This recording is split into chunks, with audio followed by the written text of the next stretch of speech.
والسلام على خير الأنبياء والمرسلين. في البدء أشكر سكرتارية تنسيقية الكرامة على فتح هذا الملف، ملف جبر الضرر وتفعيل مبدأ عدم الإفلات من العقاب.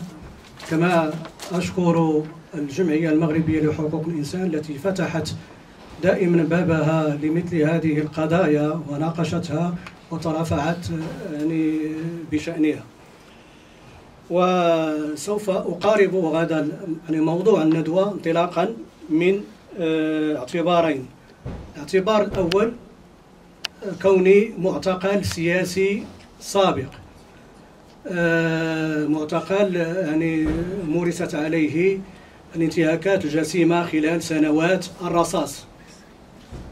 والاعتبار الثاني هو كوني اشتغلت داخل هيئة الإنصاف والمصالحة في جميع أقسامها، وكنت من بين المشرفين على وضع آليات العدالة الانتقالية في المغرب بما فيها ضمانات عدم التكرار ووضع أسس ذلك وغيرها من التوصيات التي خرجت بها الهيئة، وعددها 14 توصية. الموضوع غنهضر فيه على المرحلة الأولى ديال الانتهاكات الجسيمة لحقوق الإنسان التي تم ارتكابها خلال سنوات الرصاص، وسوف أتكلم على الانتهاكات الجديدة، انتهاكات جسيمة ارتكبت ما بعد هيئة الإنصاف والمصالحة. ثم سوف أتحدث عن إمكانية الخروج من هذا النفق، ما هو البديل المطروح والحل المطروح لمعالجة هذه الانتهاكات وغير ذلك. من خلال ملاحظاتي لمرحلتين، مرحلة سنوات الرصاص التي حيث كان لا صوت يعلو صوت الانتهاكات، ومرحلة كذلك وضع هذه التوصيات وضمانات عدم تكرار كي لا تتكرر الانتهاكات التي سبق أن وقعت في المغرب. خرجت بمجموعة من الخلاصات، وهذه الخلاصات ممكن نبنيو عليها باش نكونوا قناعة في النضال من أجل حقوقنا والتمهيد لتدابير هذه العدالة الانتقالية وجبر الضرر. الخلاصات هو أن الضحايا ديال الانتهاكات الجسيمة خلال سنوات الرصاص بعد الإفراج عنهم كونوا جبهة موحدة تمثلت في المنتدى المغربي من أجل الحقيقة والإنصاف، اللي جمع معتقلين سابقين من التيار اليساري وغيرهم، كانوا مدنيين وعسكريين أيضا، المعتقلين ديال تازمامارت وغيرها من المعتقلين. كونوا جبهة موحدة للمطالبة بحقوقهم في جبر الضرر وفي العدالة الانتقالية وفي محاسبة الجلاد. هذا شرط أولي. إلى بغينا الموضوع ديال جبر الضرر يعود إلى المربع الأول ديال الاهتمام على المعتقلين والضحايا، المعتقلين السابقين وضحايا هذه الانتهاكات، عليهم أن يأخذوا المبادرة ليطالبوا بحقهم. وهناك جمعيات وسيطة، الجمعيات الحقوقية وغيرها من الجمعيات، هذه أدوات وسيطة كأنها صدى لنداءات وصوت وصراخ المعتقلين والضحايا المعنيين. هذا المنتدى المغربي من أجل الحقيقة والإنصاف هو الذي قاد الإعداد، مهمة الإعداد لتهيئ لظهور هيئة الإنصاف والمصالحة.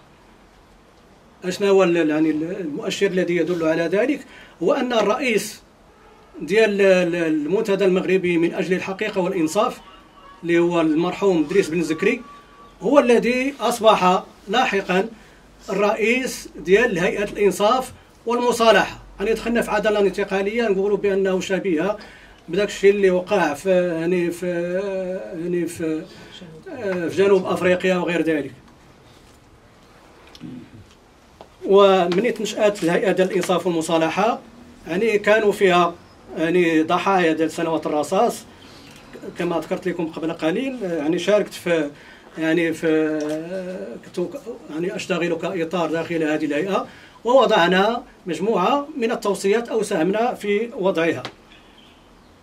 وقلنا بأنه كان الرهان ديال هاد يعني الأطر داخل الهيئة ديال الإنصاف والمصالحة هو وضع ضمانات باش ما يتكررش داك الشيء اللي وقع خلال سنوات الرصاص. هذا هو الهم ديالهم، ماشي الهم ديالهم فقط جبر الأضرار. جبر الأضرار هي مسألة فردية ذاتية، ولكن يعني المناضل السياسي له نظرة وله يعني رسالة، وهو أن لا تتكرر هذه الانتهاكات الجسيمة يعني لاحقا. وهذه الانتهاكات الجسيمة اللي كانت خلال سنوات الرصاص راه تمثلت في الاعتقال التعسفي، الاختطاف، الاختفاء القسري، والتأديب، ويعني مجموعة من الممارسات المهينة وغير الإنسانية والحاطة بالكرامة كلها كانت تقريبا. غنلاحظوا بأنه هذه الانتهاكات اللي ذكرنا سوف تعود بعد يعني 2003، بل أن الاعتقالات تقريبا يعني بدأت في 2002، ويعني بالتدقيق من بعد يعني العمليات ديال البرجين في نيويورك في 11 سبتمبر 2001. هنا غنلقاو بأنه في 2002 بدات الاعتقالات العشوائية والتعسفية. غنلقاو بأنه في 2003 غتوقع يعني تفجيرات الإرهابية، وغادي يبدا عاوتاني يعني سميتو غادي يتم تمرير القانون 0303 الخاص بالإرهاب، وسوف تعود حليمة إلى عاداتها القديمة، إلى الاعتقالات التعسفية، إلى الاختطاف، إلى الاختفاء القسري، إلى التعذيب في مراكز سرية. منها يعني وعلى رأس القائمة كاين السجن ديال تمارة اللي يعني فضحاته مجموعة ديال الجمعيات الحقوقية سواء الوطنية، الجمعية المغربية لحقوق الإنسان راه ذكرته في التقارير ديالها وشارت ليه. وهذا كاين يعني منتدى الكرامة بعد التأسيس ديالو في 2006 يعني في التقارير ديالو تناول هذا الموضوع. المنتدى المغربي من أجل الحقيقة والإنصاف تا هو تناول هذا الموضوع. يعني المنظمات الدولية، منظمة العفو الدولية وهيومان رايت ووتش يعني شارت لهذا وخذت شهادات ديال المعتقلين في سجن تمارة وغير ذلك. ومع كامل الأسف أن يعني المجلس الوطني لحقوق الإنسان عند زيارته لسجن تمارة يعني أنكر وجود معتقل سري يعني يمارس فيه التعذيب. هذا الشيء وقع في العهد ديال الصبار. وإنكار وجود هذا السجن لا يخفي الشمس ولا يعني يصادر هذه الحقيقة. فمن قبل راه كان تنكر يعني وجود سجن ديال تازمامرت، ونكروا ايضا وجود السجن ديال السري ديال قلعه مكونه، وتقال بان قلعه مكونه معروفه بانها قلعه ديال الزهور وديال الورود وغير ذلك. ولكن الشهادات ديال الضحايا فضحت بان هناك يعني سجون سريه مورس فيهم التعذيب. وتمت من بعد النضالات اللي خاضوها معيات الجمعيات الحقوقيه الوطنيه والدوليه. هنا يعني تفتح الموضوع ديال جبر الضرر وكشف الحقيقه.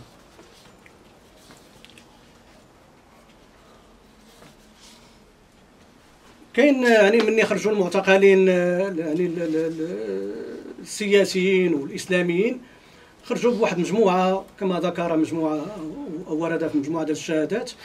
خرجوا مجموعه ديال المشاكل، وكاين يعني صعوبات ديال الاندماج في الحياه الاجتماعيه. كاين الوصم الاجتماعي اللي كيجعل من الاندماج امر صعب.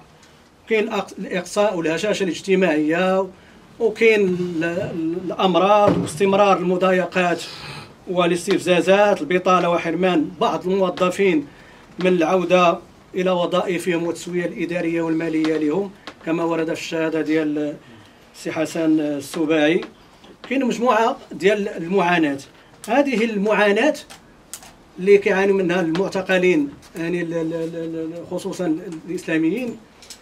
انا كندير مستشار حقوقي ديال تنسيقيه او التنسيقيه المغربيه للدفاع او لقدماء المعتقلين الاسلاميين، بالتالي كنوجد راسي يعني مسؤول على يعني ازاله النقاط المتعلقه بهم. والا الملف ديال الانتهاكات وديال ضحايا الانتهاكات يعني مشرع ويعني فيه مجموعه ديال الحالات.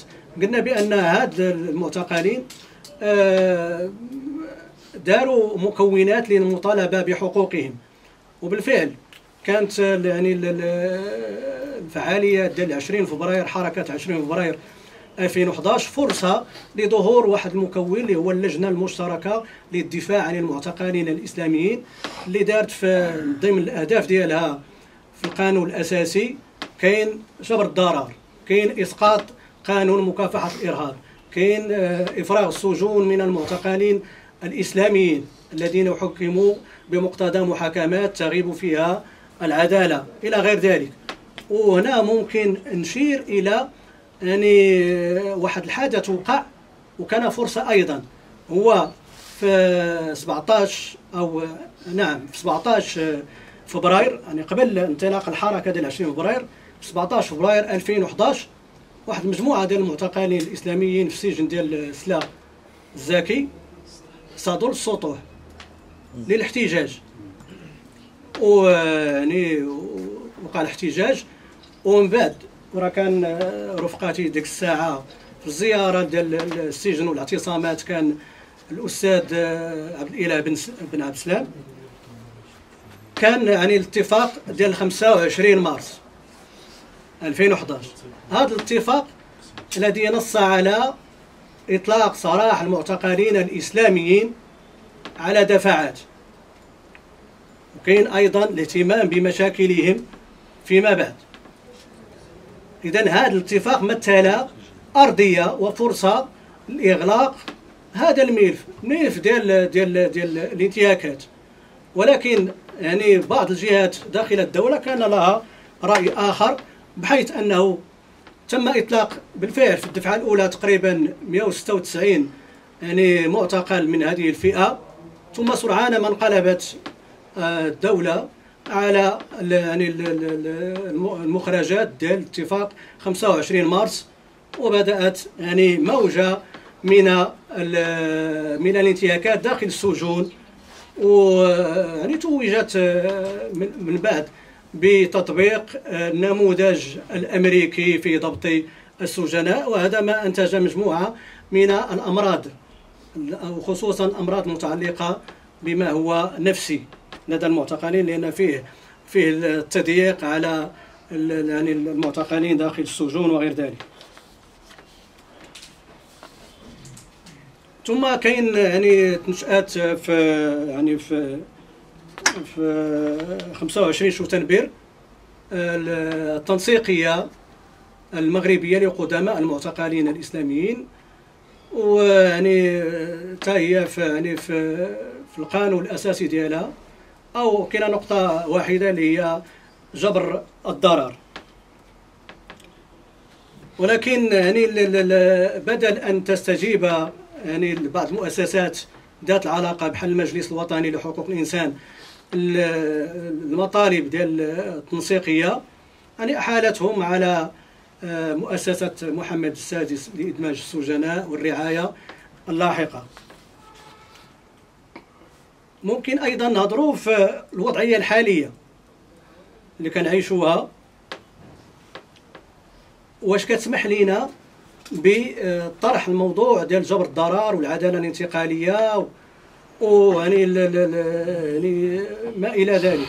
لان ملي كنقولوا جبر الضرر والعداله الانتقاليه فيها واحد السلسله ديال التدابير، منها الاعتذار الرسمي، منها يعني محاسبه الجلاد، منها يعني اللي هي كتعني عدم الافلات من العقاب وغيرها. واش الظرفيه تسمح بذلك والدوله عندها الاستعداد والاراده السياسيه باش تمشي في هذا المنحى او لا؟ انا كنقول بانه بناء على الاستخلاصات اللي قلنا قبل بان يعني الممارسه ديال الانتهاكات الجسيمه كانت مستمره، ويعني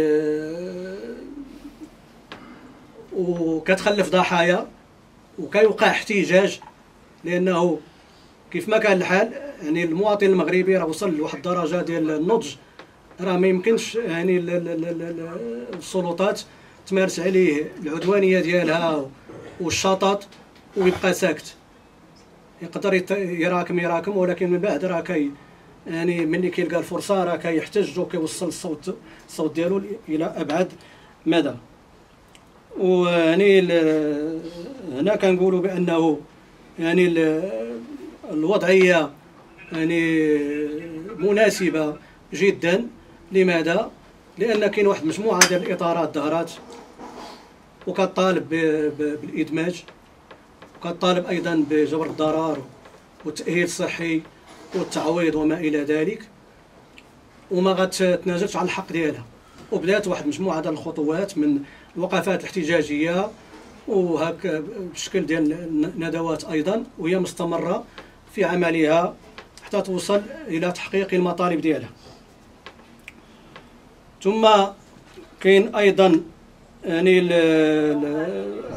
ان المغرب مقبل على الانتخابات ديال 2026، وانا كنقول بانه الاحزاب اللي غتشارك ما يمكنش يعني يغيب عليها في البرنامج ديالها في جدول الاعمال ديالها اللي غتطرح قضيه ديال افراغ السجون من المعتقلين السياسيين وجبر اضرارهم، وشنا يعني المواطنين كيفاش تفاعلوا وتعاملوا مع يعني الزفزافي من يخرج يعني تأبين الاب ديالو رحمه الله.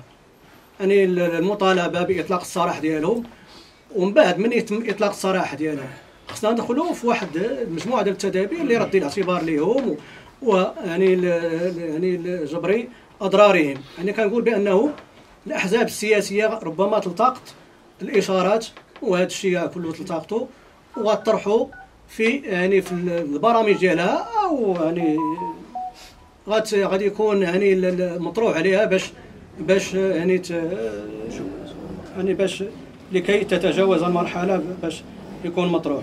ثم انه يعني الاستعداد لكاس العالم 2030 محتاج الى يعني استقرار في البلاد واجماع وطني حول الموضوع باش يدوز الكاس ديال العالم يعني في يعني هدوء واستقرار، وهذا كيحتاج الى يعني مجموعه من التدابير والمبادرات من طرف الدوله، لأن كما ذكرنا يعني سابقا افراغ السجون ورد الاعتبار المعتقلين وغير ذلك.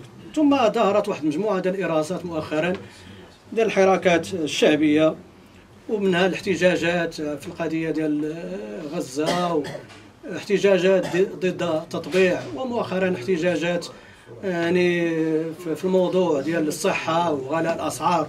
وهذا لامتصاص يعني هذه الاحتجاجات ونزع الفتيل ديال التوتر، يعني خص الدوله وخص المسؤولين يتفاعلوا يعني جديا مع هذا الشيء اللي مطروح، والا راه يعني الضحايا والمطالبين بحقوقهم راه غادي في خط يعني تصعيدي حتى يوصلوا الى الحقوق ديالهم. يعني على اساس هاد الخلاصات يعني انا كنقول بانه يعني باش يكون الحراك ديالنا هادف ويوصلنا لواحد المجموعه ديال غنهيئوا الارضيه بعداك اللي باش نديروا اللجان ديال جبر الضرر او ديال الحقيقه ولا غير ذلك. انا كنشوف بانه تنسيقيه تنسيقيه الكرامه واليقظه للعداله الانتقاليه. بدات المبادره ودارت مجموعه ديال الخطوات في هذا الطريق، وكاين يعني ينتظرها وضع خطه استراتيجيه لتكوين جبهه موحده. هذه الجبهه الموحده غتكون بمثابه يعني المنتدى المغربي من اجل الحقيقه والانصاف في الحاله ديال ضحايا سنوات الرصاص. هذه الجبهه الموحده هي اللي غتوضع برنامج. البرنامج كيتكون مجموعه ديال الخطوات والاهداف، ثم كاين يعني هذه الجبهه خصها مخاطب. انا كنقول بانه يعني المخاطب غادي يكون هو يعني المجلس الوطني لحقوق الانسان. نعاودوا يعني تفعيل او اسناد مهام ديال النظر في الانتهاكات الجسيمه الى المجلس الوطني، تكون من الاختصاص ديالو. علاش؟ لانه المجلس الوطني في الولايه السابقه بالفعل كان كينظر في انتهاكات الماضي وكيحاول ما امكن باش يمحي الاثار ديالها، ولكن في الولايه الجديده مع امين ابو هياش بقات عنده بعض الملفات، كيصفي ملفات ما تبقى من ملفات ديال الانتهاكات ديال الماضي، ولكن ما بقاش ماشي كيستقبل ملفات فيها انتهاكات الجديده باش يبت فيها ابدا. وبدا كيهتم في هذه الولايه ديالو الجديده بالموضوع ديال المراه، الطفل والاعاقه، بمعنى نحاولوا ما امكن باش يولي من الاختصاص ديال المجلس الوطني لحقوق الانسان هذه القضيه ديال اتمام، ما نقولوش النظر، اتمام مهام ديال هيئه الانصاف والمصالحه. لان ربما من خلال النقاش نناقشوا القضيه واش كاينه الامكانيه ديال انشاء هيئه الانصاف والمصالحه جديده او ما شابه، ولا غير نعتبروا بانه غنتموا ونكملوا المهام او غير ذلك. إذن الأهداف ديال هاد الجبهة أو هاد الجبهة غتكون قلنا من أو الأهداف ديال هاد الجبهة هي يعني بعد التكوين ديالها هو خلق مناخ سياسي ملائم يسمح بإطلاق سراح كافة المعتقلين السياسيين الذين لم يعني يستفيدوا من محاكمة عادلة، وفتح تحقيق بخصوص الانتهاكات التي طالتهم، وتحديد مسؤوليات ومعرفة حقيقة ما جرى، جبر الضرر المادي والمعنوي بما فيه التعويض والإدماج الاجتماعي والتأهيل الصحي وتسوية كل مشاكل الضحايا المرتبطة بالانتهاكات التي طالتهم، ثم يعني تقديم اعتذار رسمي لكل الضحايا المعنيين وعائلاتهم. وكما ذكرت نعتبر بأن ملف ضحايا الانتهاكات الجسيمة من الإسلاميين المعنيين من اختصاص المجلس الوطني لحقوق الإنسان. لماذا؟ لأنه يعني في الوثائق ديال المجلس الوطني لحقوق الإنسان يعني كاين بأنه يتلقى يعني أو يتصدى للانتهاكات تلقائيا أو بناء على طلب. يعني نحاولوا ما يمكن عاوتاني نفعلوا هذا البند او هذه القاعده باش يولي عندنا مخاطب. واخيرا اقول بانه ما ضاع حق وراءه طالب، وشكرا.